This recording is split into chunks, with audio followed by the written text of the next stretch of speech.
Welcome back. Joe Blasco here for MUA TV's Spotlight on Success. And who is our successful guest today? Ms. Valli Oreilly. Valli, thanks again for being here with us. Oh, you're welcome. We were just about to go down a list of films and things that you did, but before we do that, let me give you a few names. All right, you've worked with so many stars. There's got to be a moment that you recall with each one of them that was just an amazing moment in your life. Let's start with Dustin Hoffman. Well, every moment with Dustin is funny. He's hilarious. So, there's no words to sort of describe, because every time you work with him, it's just like something new and funny. And I like the fact, like I said earlier, that he likes to play characters. So it gives me, it's not just a straight makeup. And sometimes it is, but even if it's a straight makeup, there's always some bit of character attached to it. Right. So, has he ever asked you to do something to his makeup, his regular, normal makeup, that you didn't want to do? Not really, no, because he kind of leaves it up to me. Right. Tell us about the makeup that you do for him. Name the products and the process that you go through from beginning to end with him in an abbreviated. Okay, well, I don't know if he might not want me to. Oh, do you think they care? I don't think he would mind. You wouldn't mind, would you, Dustin? Well, actually, it's hardly any makeup. He wears hardly any. Well, makeup. He actually does wear hardly any. It's about where you apply it. Yes. So he has very salt and pepper hair, and his sideburns are very white. Yes. And he's got a little bit of white through here. Yes. So on film, if something is really white, yes. like for example, me wearing these clothes, if it was shot in a certain way, it would look like, I would disappear. Yes. So with the white, they kind of disappear on film. Yes. So I take this wand that's made by Senna Cosmetics, and it's actually brow control. It's in an ebony color, yes. which is kind of a grayish black, and I comb it through his sideburns and right around his hairline. Right. And I do a little bit on his eyebrows too, to extend them, because as people get older, their eyebrows sometimes just fade or yes. fall out or right. whatever. At the very end. At the very end. Right. A bushier like eyebrow is like a more youthful look, right. And I don't really use a heavy coverage on him, because it's just not necessary for film. His skin is good. Yeah, his skin is good, and he's always tanned, so I use a bit of a bronzer. I've used different things from Dr. Hauschka, where I mix it with some sunscreen or moisturizer, yes. or I've used Giorgio Armani, and the bronzer. The bronzer, yeah. It's like a sort of a tinted moisturizer. Mm-hmm.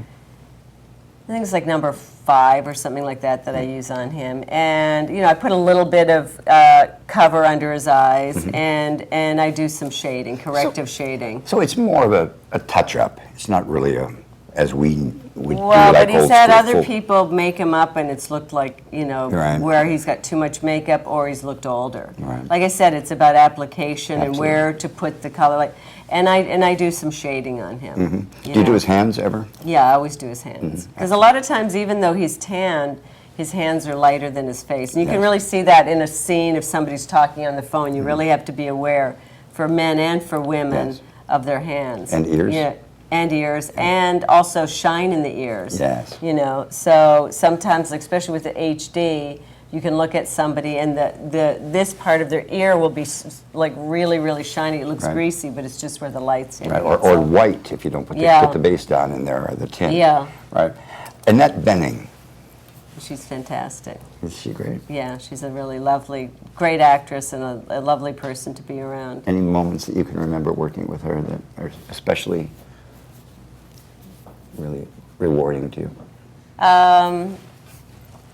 Well, when I worked on American President, that was like a really great film, and it was one of the first times I did a movie, where I was her personal makeup artist, yes. and it was fun coming up with that character, because she had to look fresh, like the girl next door, and and also be sexy and also, you know, and we wanted Well, that to comes show, with the you know, territory. yeah. Well, this you have to behave sexy. You can't Right. make somebody really look sexy. Right. So, but it was great to do Right. that makeup, you know. Now, you've become very close to her. Right, I've Yeah. worked with her a lot, Right. and her husband over the years. Mhm. I've worked with both of them on a lot of movies. And So- Julia Louis-Dreyfus. Yeah, well, it's hard to make up Julia Louis-Dreyfus, mainly because she has you laughing so hard Right. that you have to stop for laugh breaks while you're making her up, and she's great. When you're doing a beauty makeup, a clean beauty makeup, nothing over the top or fashiony on these ladies, do you find yourself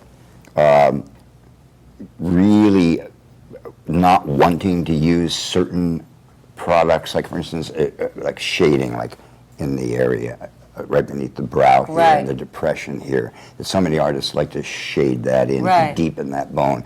And then I've noticed that so many others are not. They're just leaving the flesh Clean. tone Well, it just clean. depends on the project. It just depends on the character. Julia Louis-Dreyfus likes a lot of makeup, where Annette Bening doesn't like a lot of makeup. I mean, Julia can carry a lot, and she wears a lot. I started that show, Old Christine, and you know, she can carry a lot of lashes. She can carry a lot of hair. You know. I've noticed that a lot of the actors, as we call them today, who come from television or done a lot of television, will want more makeup. Yeah, I tend to agree with you there. And the film actresses like less. Absolutely. You know, I mean, some of my favorite films are films where they've had great corrective makeups, but you can't even tell they have makeup on. Now, speaking of that, Emma Thompson, Right. very little makeup. Yeah, very little makeup. Yeah. She doesn't really, she's got beautiful skin. Yeah. She doesn't need a lot of makeup. And she's sort of a handsome beauty. Yes. So, and she plays a lot of characters where it would be strange if she had a lot of makeup on. She does so much more than just act. I mean, she's She's involved in production and directing, and tons of charity. editing and writing, and Yeah. then in the charities as well. Yeah, she's involved in a lot of things. She's a great inspiration for women. She's really, you know, she can do it all. And let's switch to the men for a moment. Warren Beatty. Well, I've worked for Warren Beatty for 17 years. So, I mean, but in that period of time, he hasn't done that many films. But his films have a tendency to go on for a long time. So, but he's a master filmmaker, and he's preparing a movie now. So hopefully, you know, I'll be available to work on that film. Yes. Queen Latifah. She's hilarious. Actually, the first time I worked with her was on a movie called Living Out Loud, and I nicknamed her Queen Lasleepa because she would come in, you know, she was a musician, so when we have to be at work at 5 o'clock in the morning, that's usually when she was getting home. So to come in at 5 to be fully made up, I think, you know, was off her schedule. So she would come in early and, you know, crash in the makeup chair. Right, So I would, right. you know, adjust it so it would go back all the way so Right, she could right. sleep. And I'd do her whole makeup every day while she was sound asleep, even the mascara, lift up her eyes, the mascara, like I was in the morgue. Exactly. You know, and then she'd wake up and like look, and she'd be completely done. Right, you know, right. I couldn't do the bottoms. That was the only thing I did while she was awake. Right, right. was her bottom eyelashes. Back to the men. Al Pacino. Al Pacino I worked with a couple of times, but I worked with him on a movie called Simone, where he had to play like a director that was kind of eccentric, and he had to look, you know, really handsome in that film. So he was happy with the way he looked. Yes. He's an amazing actor. Yeah, he's an you know, amazing everybody, actor. That goes without saying. Yeah. Everyone knows his history. And do you recall Insomnia? Yeah, Film yeah, Insomnia. yeah. He was just brilliant in that film. And, Yeah. And the smell Well, of a this thing woman. that, I mean, anything Scent that he of a does. Woman, yeah. Yeah, Scent but of a then Woman. this Kevorkian thing he just did for HBO, yes. he's going to get an Emmy for Yeah, that movie. I don't doubt that Yeah. at all. I have not yet He seen it, but looked I've heard. Yeah, he looked exactly like him. I have- mean, Sidney Cornell did the wig, and Yes. I forget who did the makeup. You can fill in those blanks later. Yes, But yes. it was a fantastic job. Right. Excellent job. You know, he is, and I've watched interviews with him, and I'm not quite certain exactly what it was. I believe it was on the same CD or the DVD for the film Insomnia. And I've never worked with him, and I've never seen him as he is for real, as a person, right? only seen his characters and him on screen, and there was such a difference in him in the interview. He seemed very shy and very quiet and very just so laid back and so real that it would be a pleasure to work with him, I would think, as a makeup artist. Yeah, he's very intense also and likes to get into the character. I think he saves that intensity for on camera. Oh, yeah, he does, but he's very quiet. I mean, he's not one to tell you all his business or anything like that. So, but I actually have a funny story. When we did Simone, I mean, he's one of those method actors, so he was playing quite a well-to-do man, and so he said to me, "Can you buy me a fragrance?" You know, and I said, "Well, Mr. Pacino, like getting somebody a fragrance for their character, I mean, it's a personal thing. Like, I don't know what I'm going to choose necessarily be something that you think smells good." And he's like, "Well, why don't you know?" I said, "Well, why don't I go get a half a dozen men's colognes that are upscale, and then we can put them on you, and you can wear them for a while, and you can before we start the filming, and you can see which one you like." So we went through a few different colognes, and there was one called Boucheron that he put on, and he seemed to like the smell of it, so we decided to go with that, and it was maybe about $150 a bottle. So I think that the producer was going to have a breakdown. I said it wasn't my idea. So anyway, so he had to do rehearsals before we started shooting, and so he had to have like piano classes and then learn how to do some computer classes for his character. And then, so during the next few weeks, the first couple of weeks of filming, a few times, like, first of all, one of the women on the crew, she came up to me and she said, "Well, my husband's been coaching Elle with piano lessons, so I really need to ask you a question. I hope you don't think it's strange." And I was like, "No, what's the question?" She said, "Well, what cologne is Al wearing? Because after my husband's been working with him, he can't stop like sniffing where Al was like, he just loves the smell. He went crazy over the smell." So I said, "Oh, okay, it was Boucheron." Right. So then a few days later, another guy in the crew comes up to me, and he said he was helping him with the doing the computer stuff, and he said that after he leaves, there's this smell that he said he just loved. He went crazy for, and he said, "What cologne is he wearing?" And I said, "Okay, that's weird." Okay. And I told him, I said, "Okay, it's Boucheron." So then the third part, we were out on a boat filming, and I happened to be sitting next to there was a guy that came in to cover for the day as his on-set dresser, like who helps him with his clothes and everything. And he said to me, he's like, "Wow." He said, because I've got to ask you a question. What cologne is Mr. Pacino wearing? He said, because he goes, "This sounds weird." He goes, "I'm a straight guy, but at the end of the day, I can't stop sniffing his clothes." So I said, "Well, this should either be a commercial for Boucheron or whatever." Well, it's become that. Yeah, so As a matter of fact, we're going to put down here at the bottom of the screen, Doug. Okay, Boucheron.com. So I went up to Mr. Pacino like a couple days later when, there was a minute where, he wasn't thinking about his character, and, I told him the story, and he sort of smiled because I said, "Well, you did Scent of a Woman, so I guess this is more Scent of a Man." Right? And he said to me, he said, "I'd like to try to find the humor in that." But he said, "That's not really what I'm going for." He said, "I'd prefer if it was all women that were crazy about how I smell instead of the guys." So it was so funny. That's hilarious. So, but yeah, these guys were just like, went crazy over that cologne. So I said to him, "You should buy the cologne because obviously it smells good on you." That's great. That's a great story. Let's talk about Whitney Houston. Oh, she was a gem. I did The Bodyguard with Whitney Houston. You guys are all probably too young to have even seen that movie, but I'm sure it's been on.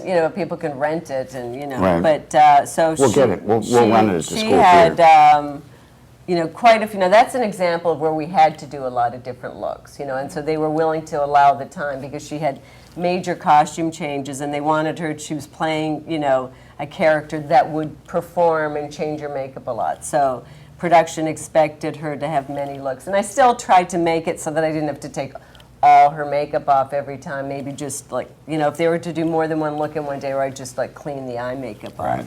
Right.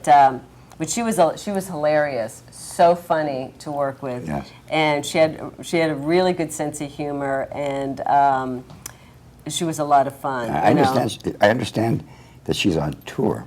Yeah, that's now. what I've been told. Yeah, Yeah. that she's on tour. Which is yeah. fantastic. I'm glad. Yeah. I'm very glad to hear that. Very talented.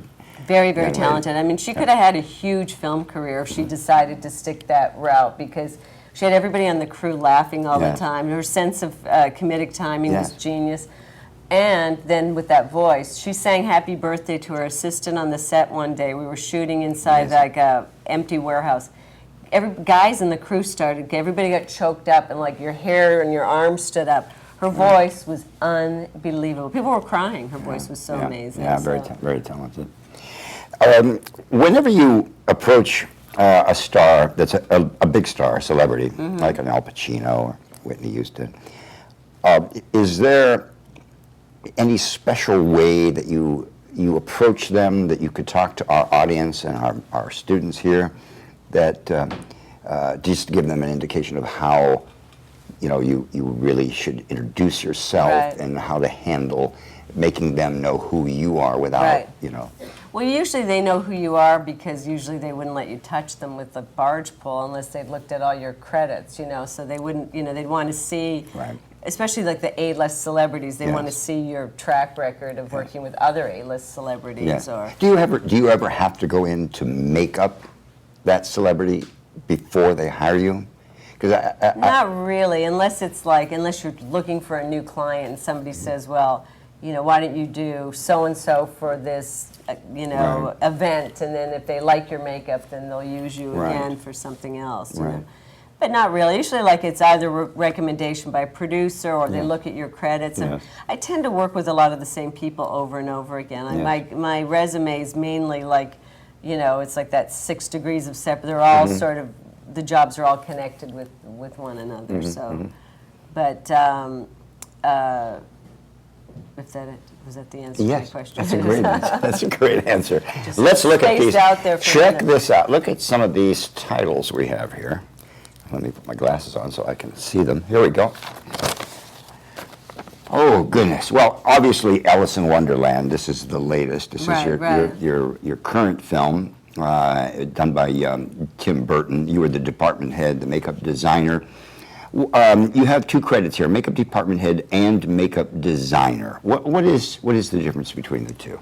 Well, sometimes you can just be makeup department head and somebody else will design the makeup and it doesn't sort of show up. But on that, I was, on that particular one, the studio decided to give me makeup designer so that nobody else could say that they, because there was a lot of different, makeup people involved in some of the effect stuff that they did, were for extras and things. So I guess that was a choice the studio So made. your on-camera credit Yeah, is a is makeup designed designer. by. Yeah. Okay, excellent. And the bucket list here, you were department head, you worked with Rob Reiner on that film. Right. And tell us a little about working on that set with Well, Jack Nicholson. that was just like a fun movie, really. I mean, it was a really good script. Yeah. I don't know how many of you guys saw that movie, but it was a good script. That was, what I would call like an easy movie, because Rob Reiner I've done a lot of films for, and you're working with really big actors like Morgan Freeman and Jack Nicholson that know their stuff, and then Rob has been around a long time and knows he's a really good director, so things moved really fast. So we were out of there sometimes after 8 to 10 hours. So there was you weren't tired on that Right. film, and it was a really nice bunch of people. Right. And they used a lot of actors that were in it, like a lot of African-American actors that aren't famous, that were hilarious and fun, and one of my favorite things about that movie was Sean. Well, yeah, you know what? It's going to be. It'll be Sean flashing. Hayes. Sean there we Hayes. go. I'm older than all you guys. My memory's better. So, Sean Hayes, he was hysterical. Now that just he's not like Jack and Will and Grace, but he's got some of that in him. Otherwise, he wouldn't be able to be that funny. If you could find humor in every bad situation, he would just find everything. He could bring fun into everything. It's great to work with people like that. that. Oh, yeah. Have you ever worked with Robin Williams? I've worked with him. No, a few I times. haven't. Yeah. He's just like a moving target. Yeah, that's what people say. Yeah. When I was doing Carol Burnett, he was a Yeah. guest on the show several times. Mr. Megorium's Wonder Emporium. What a wonderful film. I kind of think of that film as being like the modern day Willy Wonka. Yeah. You know, and tell us about that. Well, it was an interesting film. The actual director was a writer, and he was the writer of Stranger Than Fiction and many other films. He was a very young guy. He was only in his early 20s. And it's basically about a magical toy store. So in the beginning, Dustin told me he had to be 250 years old, so I thought we were going to have to do a lot of prosthetics. Right. And I was telling Joe earlier today that, initially I wanted to make him look like a baby, because I figured as the older you get, you start to look like the younger, Right. So I was going to make him, try to make him look like a baby. I'm really looking forward to getting a little older then. Yeah, you'll be in, I won't need David Langford around then. And so, I was going to, I talked to Erwin Kupitz, and I had sort of all amazing man. Who's a wig designer, and I was going to have this skinny little piece made that would like drag along the ground like a long braid, and like really and have fuzzy kind of like baby duck fuzz coming on, and make him kind of toothless. A really fun. Well, fun character, makeup, yeah. But I think that the producers thought it would be scary, for kids. So we decided to, and all that was kind of in my own world, in my own head. We never got to do anything of that. So we decided to make him more sort of charactery and more, not look so scary and not look so old. Right. So he, in a lot of children's films, they have people that are supposed to be really old, and they just sort of are. We want to make the character ageless, so he was kind of like a child. Yeah, he was like a child, and but we wanted to differentiate his age from, like, say, Natalie Portman and the little boy in it. But so I used pictures of Albert Einstein to create the hair, and mixed with Tim Burton's kind of hair, and we put eyebrow pieces and a little nose piece, and I had little teeth made for him, like make his teeth a little bigger, and give him kind of a little rabbit type look. Yes. And then I paled his skin a bit and gave him kind of apple cheeks. Right. I kept it like a simple makeup. It was terrific. A nose piece you had. Just a little teeny piece for the end of his nose. Was it gelatin, foam? It was gelatin. We just wanted to change the, to the shape of his nose. And what do you prefer? Do you prefer working with gelatin appliances or foam it just appliances? depends on the situation with how hot things are going to get. Right. And and the actor. Certain people I prefer to work with no appliances because it's just going to be aggravation. So because they don't some people look after their makeup and other people don't. I mean, people have told me stories where people have had bald caps on, and they've gone and taken a nap at lunchtime and slept on the bald cap, and then came back for they're ready to shoot, and there's a big dent in the side of the person's head. Or they've laid down on top of. I heard one actor laid down on top of a newspaper. Oh. Didn't realize that, and when they sat up on the bald cap, was the whole thing of the LA print. Times. The print came off on the head. So that's hilarious. So sometimes, if you have a lot of prosthetics, I don't do heavy prosthetics. I just do like minimal, stuff. I sort of, you can't be jack of all trade, master of nothing. No. So I focus on a little bit of, everything. Right, that's being a department head. Let's talk about that. When you are a department head and you do get a film that has a lot of appliances, do you have a preference over who you're going to be calling in to do those appliances? Well, there's certain people it depends on the budget. If I have the budget, I would definitely bring in Greg Cannom because I've worked with him for years, I've known him for years, and I think he's fantastic. And I know him really well, and I'm confident that no matter what, I used to get him to do stuff for me when I did a lot of low budget films. Yes. I would say to him, it was like Super Dave, I forget those Super Dave is like some cable show I did. Yes. And they needed a head of. It was with John Biner, wasn't it? Wasn't it part of that? I'm not sure. It was Albert Brooks's brother. Right. So they were going to do. It was a comedy sketch that was not my humor, but hey, it was a paycheck. So they wanted him to be in the ground and have people coming up and kicking his head.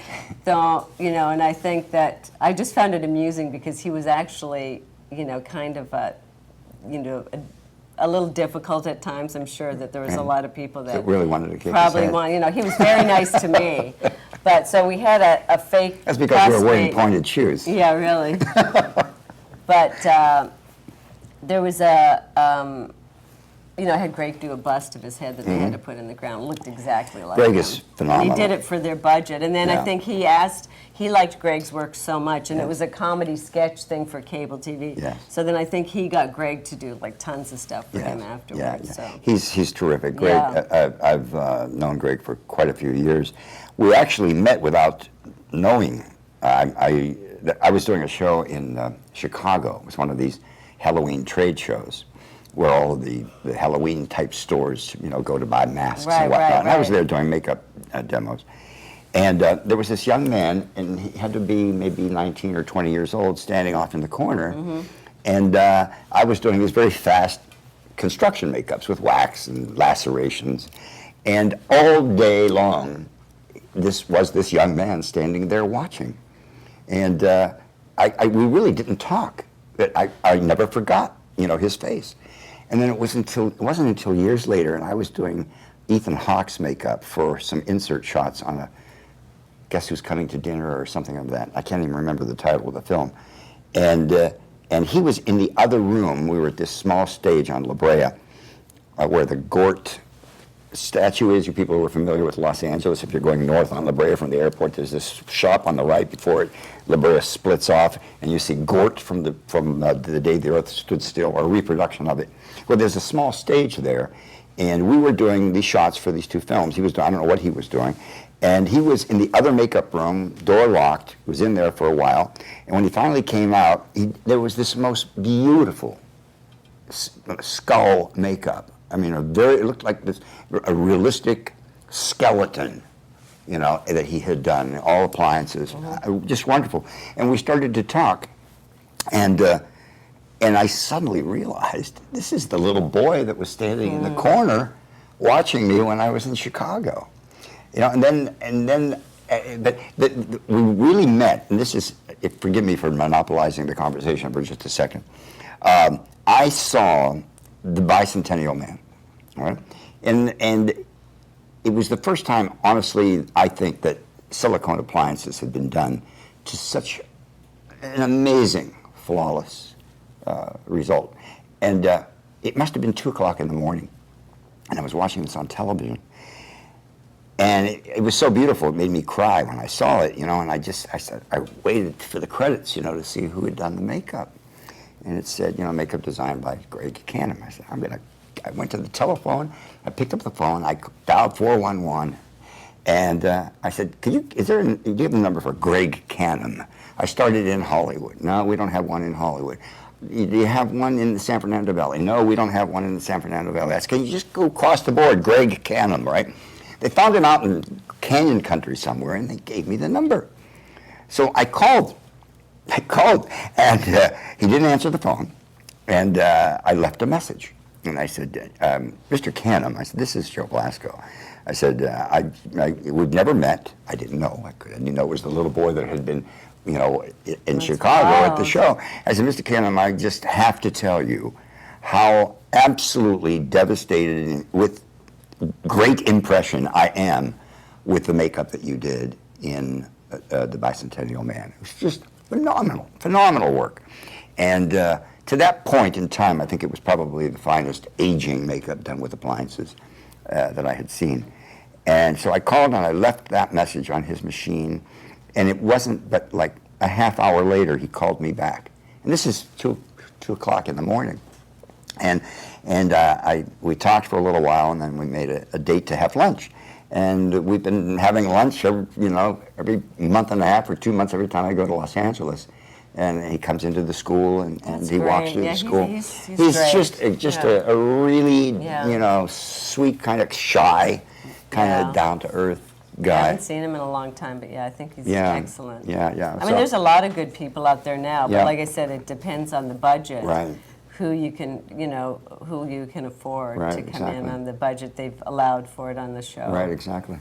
And And some directors have their favorites, like, Tim Burton likes using, Stan Winston, but Yeah. he's deceased, gone, but he yeah. uses The- some people from his shop. does he used to be Neil? Not anymore, I don't think, Yeah.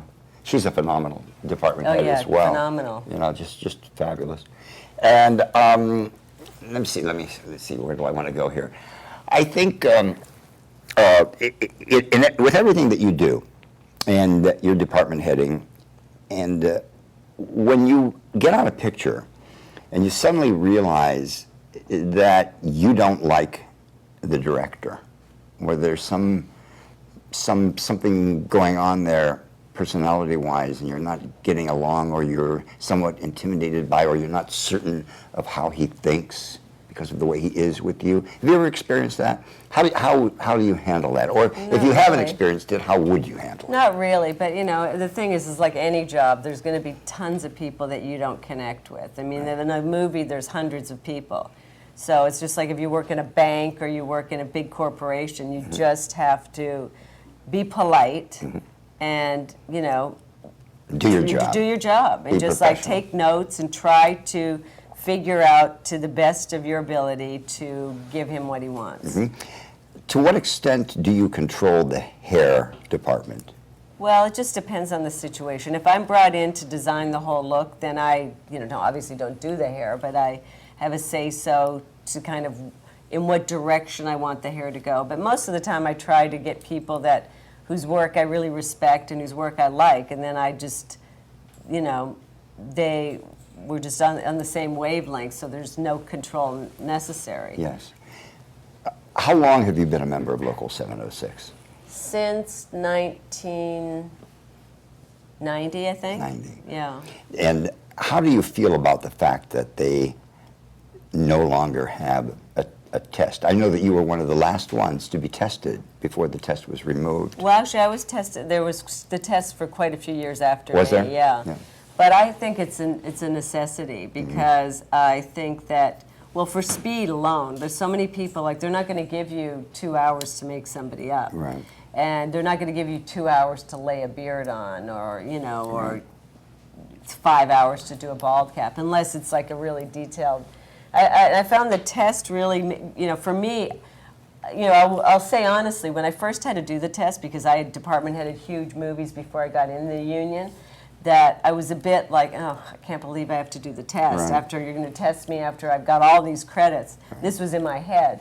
But I had to follow the rules, and I had to, if I wanted to get in, I had to do the test. So the test was about 14 hours long or 15 hours long, and you had to like practice. I even though I was a professional at this point and done a lot of films, I had to practice to get my speed up because I was going to be tested by other people, other professionals, and as much as I was resentful in the beginning about having to do it, it was the best thing I ever did, I think, and I think other people that I worked with felt the same.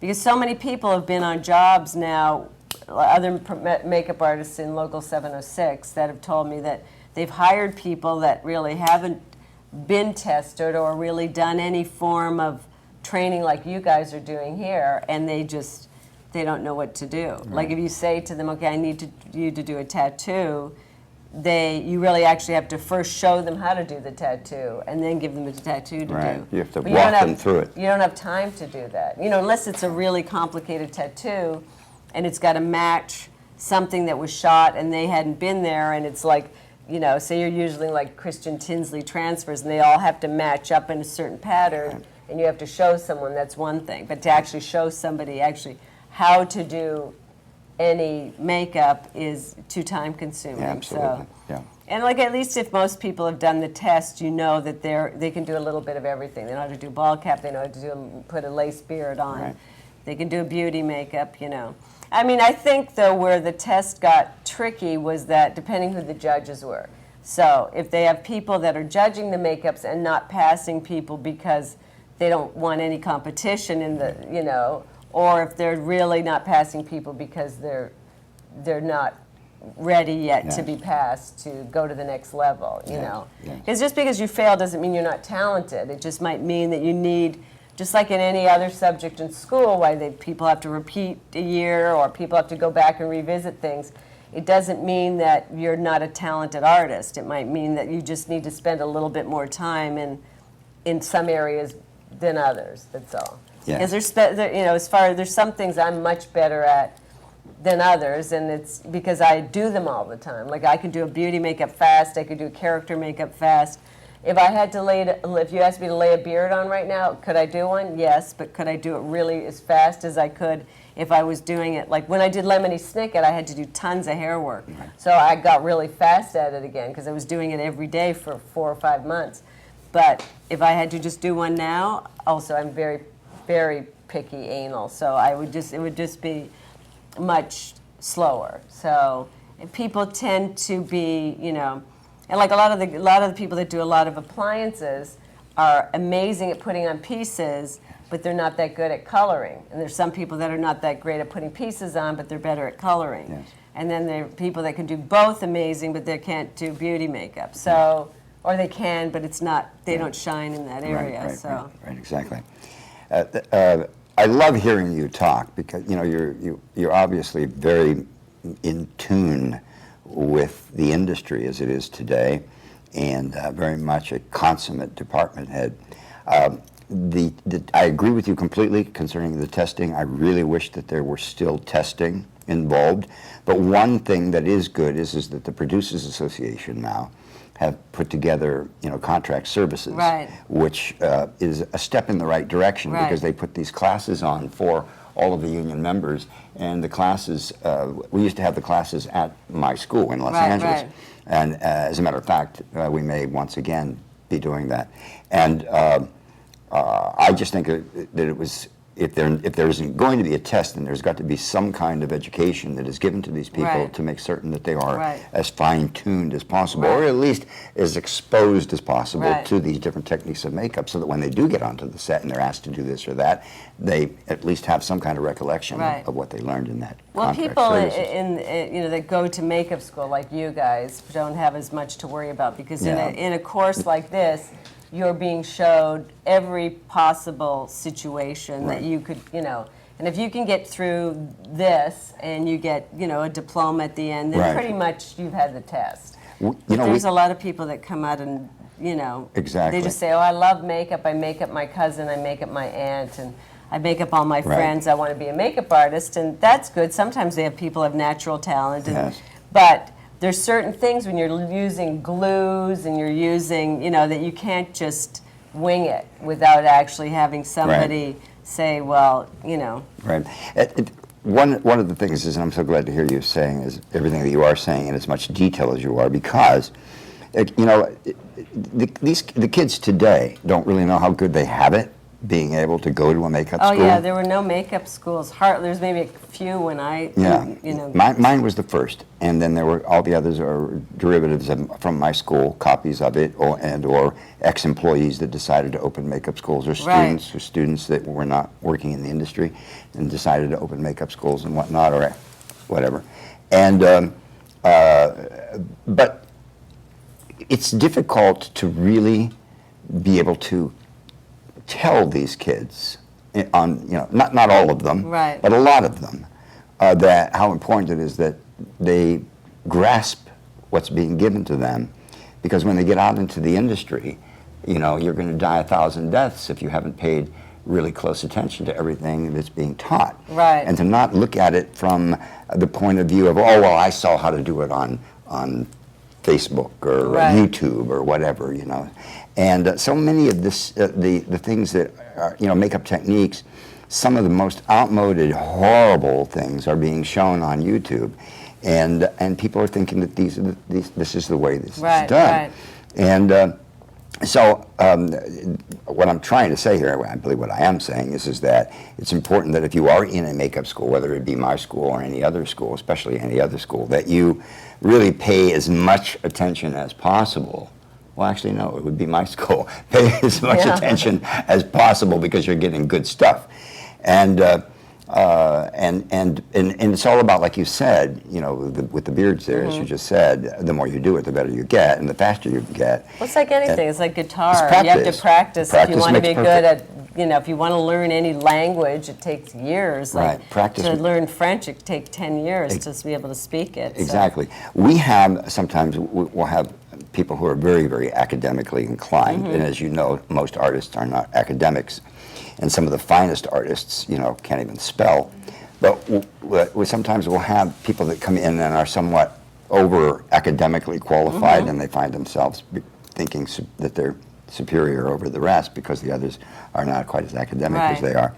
How do you feel about that? How would you handle that if you had someone that you had to work with that came in and more or less, you know, made you feel that you weren't doing your job right as a department head, knowing full well that that person was never a department head and really comes from no position to criticize what you're doing? How would you handle that? Now, are they my assistant? Yeah, or? well, they're your key, let's say. My key? Yeah. Well, I would, you know, I would talk to them about it, you know, and then I would let them go if they continue, because I don't want that aggravation. Right. Like, you know, when you take a job, it's just like there's so many times where it's like from an actor will tell me they want me to do blah, blah, blah, and it might not be what I want to do, Right. but I'm getting paid to do blah, blah, blah, so I do blah, blah, blah. Exactly. I might say to them if it's something really that I think is really unflattering, I might Right. say, well, for the makeup test, can we try it my way for one of the shots, and then you can look at it in Right. the.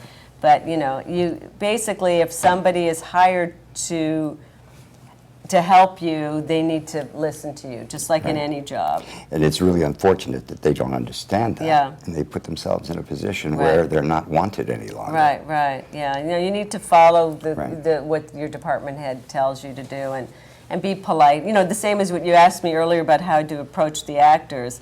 You know, for me, if a lot of the actors are people like Dustin Hoffman or Al Pacino, you know, you don't start off calling them Dustin. You know, you kind of say Mr. Hoffman Right. until they sort of tell you that it's okay that you can call them by their first name. That's how Right. I look at it, anyway. Right. You know, and you know, I mean, the business has really changed. I mean, the thing about the testing is like. For me, when I first started doing makeup, there weren't very many schools, and also there wasn't as much exposure to makeup like we have now. Like now, it's like everywhere you look, somebody's got a makeup school, and there's makeup. People are on YouTube with makeup. When I started doing it, my parents really wouldn't, you know, have thought they were willing to put me, you know, to spend whatever on university. But if I said that I wanted to move to California and be a makeup artist and go to a makeup school, there weren't really, you know, there was maybe your makeup school, but there wasn't really, people didn't know about it in other countries and things like that. So they wouldn't have thought that it was an investment to a future for a career. Like, well, why would you want to do makeup, you know? Or they wouldn't think that you could actually get a job in the film business in, you know, in the United States. So now with everybody's families and everybody are so exposed to makeup artistry now, and with all the movies, with all the special effects, that I think people's families, if they do have the money, they are willing to invest to help out their children to go to take makeup classes. They see it more as a viable career than before. Right, Yeah. you know. I mean, I did have, you know, even though I department headed most of the jobs that I've done, you know, I did go to other people as soon as I made connections with people. Like, you know, when I started, when I made a decision I wanted to do it as a career, people that were seasoned makeup artists, I would ask them about this, you know, spirit gums and this and that before I started gluing things on people. You know, I would go to somebody that knew more about the things than I did. If it was some area that I couldn't get from a book, I would go to a professional, because I didn't have access to, you know, teachers and things like that. So, you know, I do say that there's, you know, whatever work you can get by doing any, like I said earlier, independent movies. Because when you come out of here, you could be the top student. You could be the best makeup artist at Joe Blasco Makeup School. But when you get on a set, you're not prepared for anything that's going to come your way, you know. Because you think you are when you leave a makeup, and it's just when you get actually out there and you're doing it. That's why it's really good to do these indie movies, right. the freebies, because you'll get more experience, you'll get your speed up, because they don't have the money. Film is so expensive. They say, okay, we need all these actors. There's 6 of them. We need them all done in an hour. And you have to get them all done. And so you have to figure out a shorthand to do short little makeup things on them to make them look good enough for the camera and get them out there. Right. And then, and then you'll find that you'll be teaching yourself new things, Mm-hmm. You'll take everything you learned from Mr. Blasco in here and things you see from other students trying things, and then you'll come up with your own shorthand. That's right. They things. develop their own style. Yeah, you'll develop your own style. Like I have my own style. Like a couple other makeup friends of mine, they said they can always tell when I've, done what films are mine. Like they know from looking at Lemony Snicket to Alice in Wonderland to other films that are similar to that I have my own signature style of doing, makeup. Yeah. So, you'll see some crossovers from Lemony Snicket to Alice in Wonderland. And so you'll develop your own style, and that's a good thing. I used to, at the very beginning, in fact, on the very first day of class, I haven't done it in a while, I would have every one of the students go up to the blackboard and write their name on the blackboard. And then I'd ask them, what do you see there? And they'd look at me with a blank look, and they'd go, well, you see everybody's name. I said, no, you see more than that. You see every different style of handwriting. Yeah. And just as there is a different style with each name that's been written there, each of those individuals as artists will also have a different style of application and of passion for the industry. So what That's you're very saying, good. yeah. So what you're saying is very, very true. Tell you what we're going to do. We are going to take a little break right now, and we're going to be right back with Valli Oreilly right after this.